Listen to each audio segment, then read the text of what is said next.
বহুত সময়ত কওঁ যে আমাৰ অসমত বাহিৰৰ পৰা মানুহ আহি কাম কৰিব নালাগে।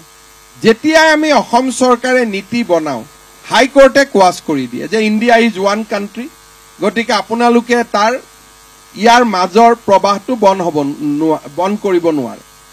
তাৰ কাৰণে আমি নতুন নতুন ব্যৱস্থা হাতত লৈছো। এইবাৰ আমি সেইকাৰণে এটা হাইকোৰ্টৰ বিভিন্ন জাজমেণ্ট কালেক্ট কৰি ডমিচাইল পলিচি এটা আনিব খুজিছো যে অসমত কাৰ চাকৰি পোৱাৰ যোগ্য আছে, যাতে বিধানসভাত আমি এখন আইন প্ৰণয়ন কৰিব পাৰো, এই domicile policy for the state of Assam, যাতে হাইকোৰ্ট কেছবিলাকত আমি হাৰিব নালাগে। উইদাউট এক্ট এণ্ড পলিচি থলুৱা নিযুক্তি বুলি কৈ থাকিলে নহয়গৈ।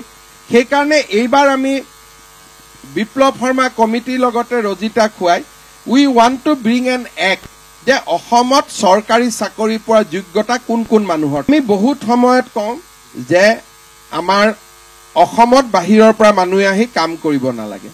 যেতিয়াই আমি অসম চৰকাৰে নীতি বনাও হাইকোৰ্টে কোৱাছ কৰি দিয়ে যে ইণ্ডিয়া ইজ ওৱান কাণ্ট্ৰি, গতিকে আপোনালোকে তাৰ ইয়াৰ মাজৰ প্ৰবাহটো বন্ধ কৰিব নোৱাৰে।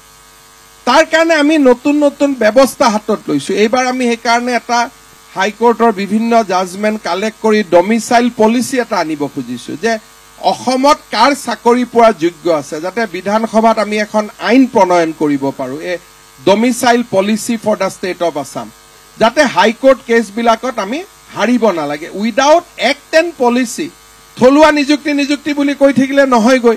সেইকাৰণে এইবাৰ আমি বিপ্লৱ শৰ্মা কমিটিৰ লগতে ৰজিতা খুৱাই we want to bring an act যে অসমত চৰকাৰী চাকৰি পোৱাৰ যোগ্যতা কোন কোন মানুহৰ থাকিব। আমি বহুত সময়ত কওঁ যে আমাৰ অসমত বাহিৰৰ পৰা মানুহ আহি কাম কৰিব নালাগে। যেতিয়াই আমি অসম চৰকাৰে নীতি বনাও হাইকোৰ্টে কোৱাছ কৰি দিয়ে যে ইণ্ডিয়া ইজ ওৱান কাণ্ট্ৰি, গতিকে আপোনালোকে তাৰ ইয়াৰ মাজৰ প্ৰবাহটো বন্ধ কৰিব নোৱাৰে।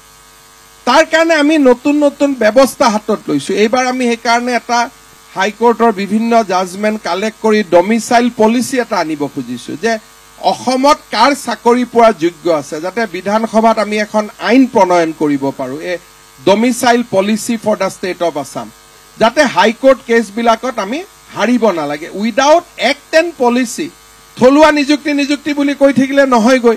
সেইকাৰণে এইবাৰ আমি বিপ্লৱ শৰ্মা কমিটিৰ লগতে ৰজিতা খুৱাই we want to bring an act যে অসমত চৰকাৰী চাকৰি পোৱাৰ যোগ্যতা কোন কোন মানুহৰ থাকিব।